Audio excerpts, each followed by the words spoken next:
Assalamualaikum warahmatullahi wabarakatuh. Kita lanjutkan untuk pertemuan pengantar teknologi informasi.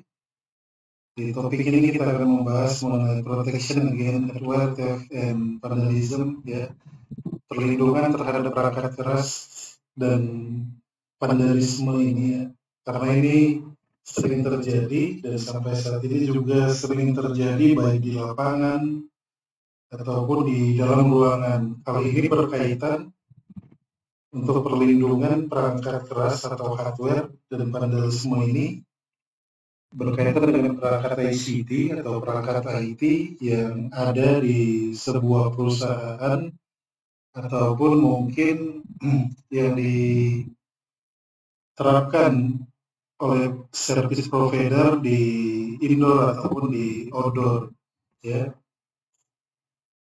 Jadi sangat penting perangkat keras dan vandalisme ini kita ambil langkah ataupun tindakan bagaimana ketika kita melakukan perlindungan terhadap perangkat keras, ya. Vandalisme ini artinya merusak, ya, merusak yang berkaitan pada bahasan ini kita membahas pada perangkat ICT, ya, walaupun vandalisme ini berkaitan dengan hal-hal lain ataupun hal-hal umum yang terjadi, bagaimana perusakan di sebuah infrastruktur mungkin umum, kemudian di berbagai bidang, ya.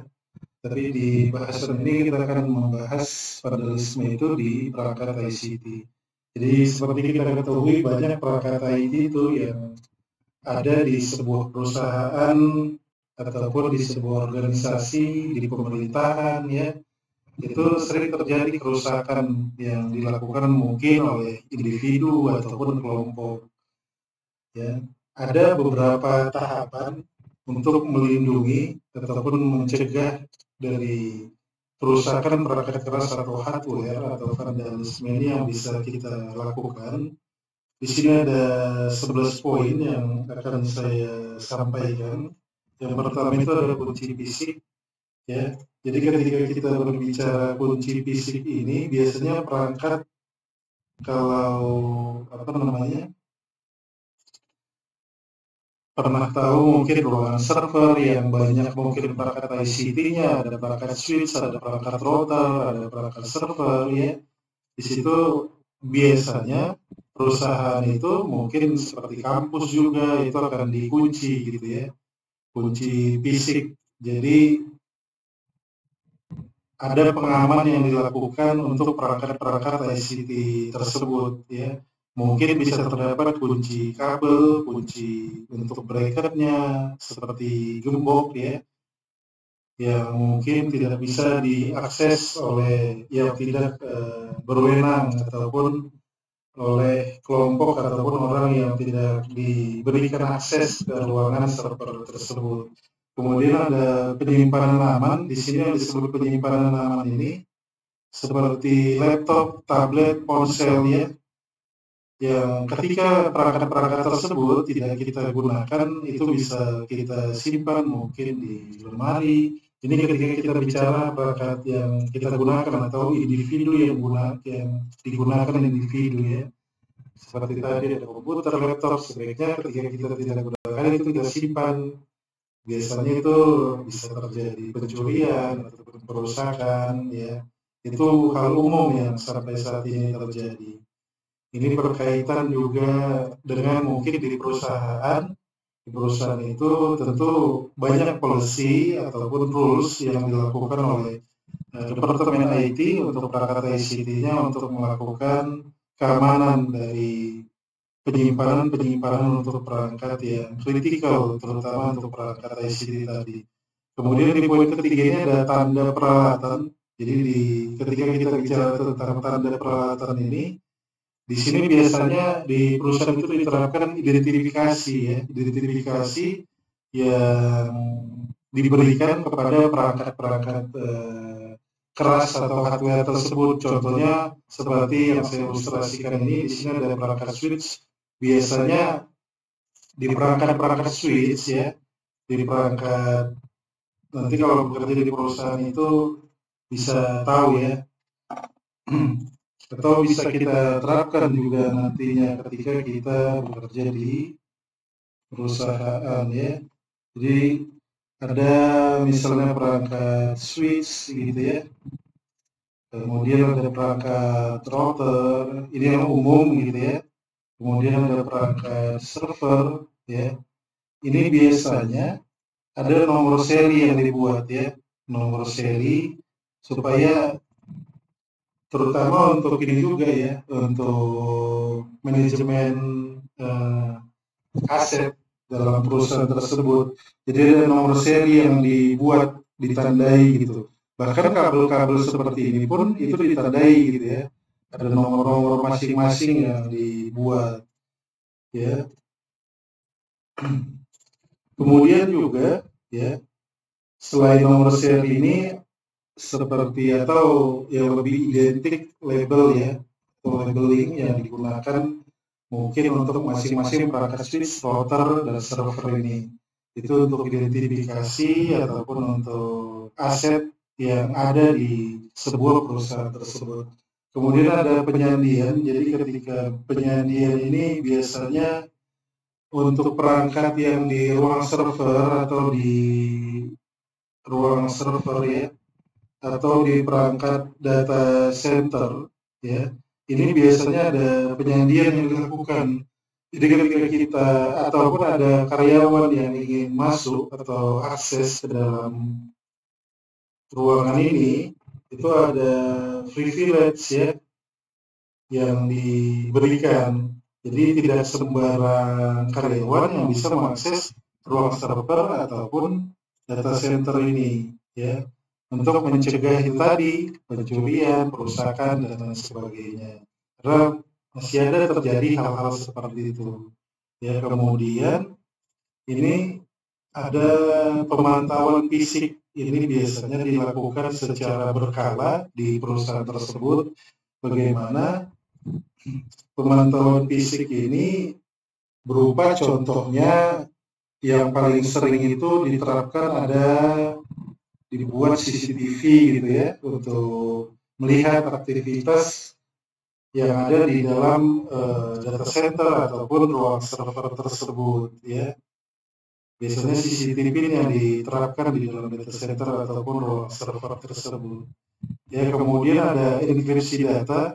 Jadi di dalam data center itu ya, saya contohkan misalnya,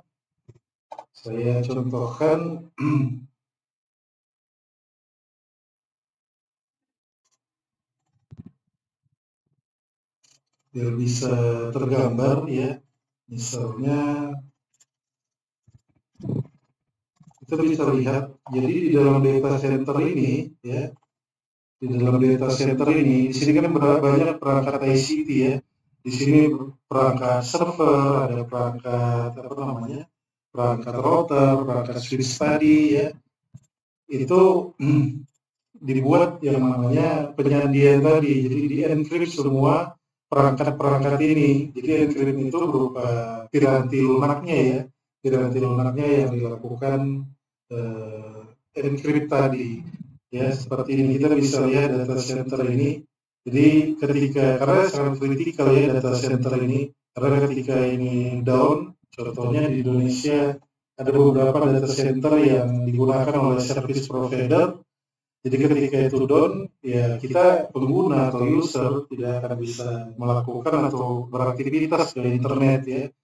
Makanya ini sangat kritikal terutama untuk data center ini. Jadi dia ada penyandian yang dilakukan oleh korporasi ataupun si service provider tadi gitu ya.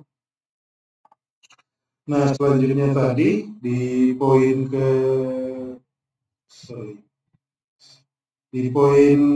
ke-7, akses terbatas. Jadi ini ada akses juga. Biasanya di dalam data center itu ada atau kartu yang digunakan ya, apalagi data center itu bersifat ini ya, kolokasi, artinya ketika kita mau masuk ke dalam data center tersebut kita harus punya akses, dan itu ada administrasi. Biasanya kalau di data center Indonesia ini kita itu ada mendaftar terlebih dahulu, perusahaan-perusahaan itu mendaftar terlebih dahulu, kemudian ketika kita sudah terdaftar dan kita akan masuk ke dalam data center itu, kita ada beberapa tahapan yang harus kita lakukan, biasanya penyerahan KTP, kemudian sidik jari kita, tanda tangan digital kita, kemudian kita dipoto gitu ya. Kemudian cadangan data ini sangat umum dan harus dilakukan berkaitan dengan ketika jadi di dalam data center tadi banyak data ya yang disediakan oleh service provider itu berupa service provider yang cloud gitu ya, banyak pengguna konsumennya, jadi dia harus mempunyai cadangan data. Jadi ketika core ya, ketika file ya, ketika misalnya terjadi apa namanya tadi ada korup ya atau file itu bisa dilakukan recovery ya, recovery datanya untuk sebagai cadangan datanya. Ya, kemudian asuransi ini juga biasa dilakukan oleh sebuah perusahaan. Jadi asuransi ini berkaitan dengan ini ya, apa namanya, pertimbangan